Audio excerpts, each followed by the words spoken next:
कोई एक जिनालय बनाता है, क्या चमत्कार है, पाप को पुण्य में बदल दिया। कोई एक मूर्ति बैठा ली धन से बल पर। भगवान बनने के लिए तो बहुत बेटा, भगवान बनने के लिए तो हम ही को पसीना आ रहा है, लेकिन भगवान की मूर्ति बैठाना, भगवान बनने के लिए तो मूंछ उखाड़ना पड़ेगी तो भी बनोगे, कोई गारंटी नहीं है। और भगवान की मूर्ति तो मूंछों पे हाथ फेरते हुए बैठा सकते हो कि मैंने भगवान की मूर्ति, मूंछ की मूंछ बच गई और भगवान की मूर्ति। क्या है ग्रस्त का धर्म? पाप से भगवान की मूर्ति बना। भगवान कभी पाप से नहीं बनते, साक्षात भगवान। पाप को त्याग करना ही पड़ता है, लेकिन भगवान की मूर्ति, धन पाप है, पाप से ही बनती है, बिना धन के मूर्ति नहीं बैठती। यह है चमत्कार। पाप होकर के भी भगवान की मूर्ति बैठा रहा है। मैं भगवान की मूर्ति बैठा लूंगा, मैं धर्म पंचकर्मा की बोली लूंगा, धर्म की बोली लूंगा, मैं इंद्र बनूंगा, मैं माता पिता बनूंगा, मैं कुबेर बनूंगा। किसके बल पर? धन के बल पर, धन के बल पर। कितना सस्ता धर्म हो गया। महानुभाव, एक प्रसंग आप इसको हमेशा ध्यान रखना। जब कभी भी अपनी जिंदगी में रावण ने और भरत चक्रवर्ती ने यही तो किया। रावण ने पाप से पाप किया, रावण ने पाप से पाप किया और भरत चक्रवर्ती ने पाप से पुण्य किया। जब रावण के कोषाध्यक्ष ने कहा, एक नंबर का धन था, कि साहब बहुत धन है, क्या करना है? तो रावण कहता है ठीक है, ये ईंटों का मकान तोड़ करके सोना का महल बना दो, मेरे जूतों में सोना जड़ दो, मेरे फर्श में रत्न जड़ दो। सब धन उसने, पाप का धन पाप था, पाप में लगा दिया। करेला और नीम जड़, वो तो पाप था ही, और पाप में और लगा दिया, नरक चला गया। और भरत चक्रवर्ती सम्यक दृष्टि चमत्कार करता है, ज्ञानी चमत्कार करता है। चक्रवर्ती से जब कहा गया कि भाई बहुत धन है, सब खर्चा काट के भी धन होवे, निधियां भरी पड़ी हैं। चक्रवर्ती, मंत्री जी रुको, दुनिया में ऐसे लोग हैं जिनको खर्चा को पैसा नहीं है, और हम वो भाग्यशाली है, इतना खर्चा करने के बाद भी बच रहा है। सुनो रे चक्रवर्तियों, जिनके पास धन है, जिनके पास तन है, जिनके पास मन है, ऐसे लोग हैं जिनके पास खाने को धन नहीं है, बच्चों को खिलाने को धन नहीं है, पेट नहीं भर पा रहे हैं। और तुम वो भाग्यशाली हो, सब खर्च काट करके, सारे खर्च काट करके फिर भी आपके पास कुछ बच जाए। उनसे कह रहा हूं मैं, सारे खर्च काटने के बाद आपके पास 2, 5, 10 लाख बच गया, 10,000 रुपया बच गया, खर्च काटने के बाद।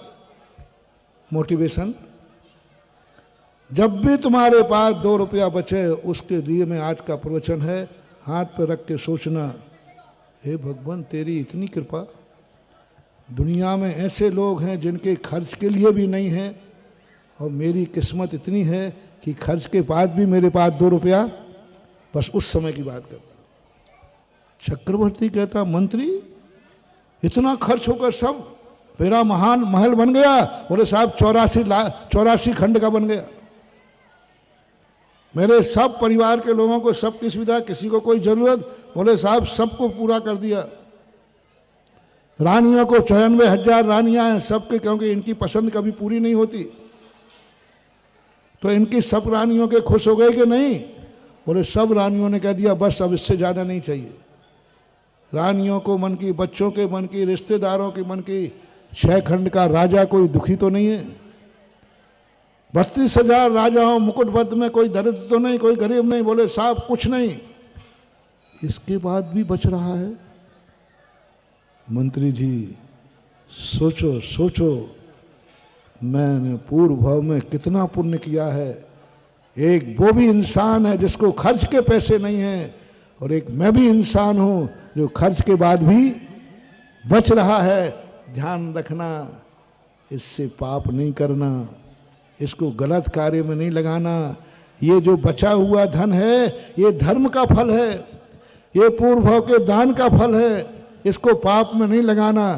तो क्या करना, जाओ कैलाश पर्वत के ऊपर सोने के जिनेंद्र के 72 जिनालय बना दो। दोनों को सोचना, मोटिवेशन। रावण ने सोने का महल बनाया बचे हुए धन से, क्या बनाया? और चक्रवर्ती ने बचे हुए धन से क्या बनाया? जिनालय बनाया। दोनों आज कहाँ हैं?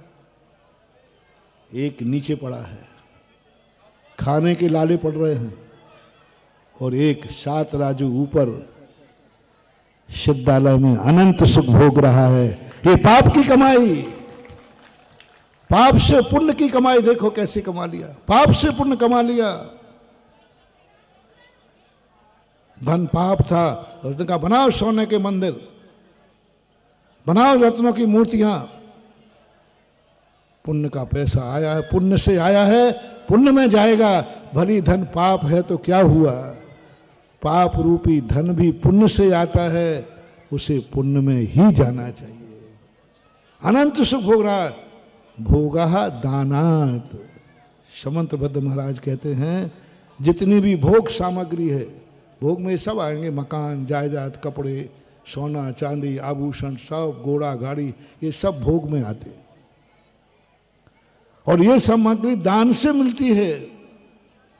और हमारे पास जो संपत्ति मिली है, चक्री कहता है ये सब मेरे पूर्व भाव के दान से है, और अब इसको हम परमार्थ की ऐसी इमारत बनाओ।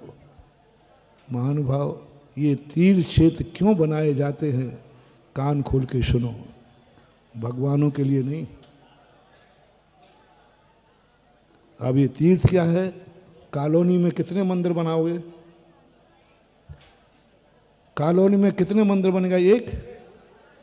एक मंदिर बनेगा। और श्रावक कितने हैं? 100। अब इनको पुण्य करने का मौका कैसे मिलेगा? मंदिर था तो बन गया कॉलोनी का। अब हम पाप कमाएं, पाप में लगाएं। तब हमारे पूर्व ने कहा नहीं, तीर्थों की स्थापना करो जहां पर हर भक्त अपना एक मंदिर बना सके कि पाप की कमाई से पुण्य कर सके। तीर्थों के मंदिरों की कोई सीमा नहीं होती। पालीताना जाओ, 3500 मंदिर है। तीर्थ पर मंदिरों की कोई सीमा क्यों? क्योंकि हमारे भक्त संख्या ज्यादा है, और हमारे भक्त पुण्यात्मा हैं। हमारे भक्तों में चमत्कार करना है कि पाप को पुण्य में बदलना है, शेर को गाय के घाट पर पानी पिलाना है, नाक का हार बनाना है, अग्नि का नीड़ करना है। इसलिए हम ये तीर्थ बनाने की बात करते हैं।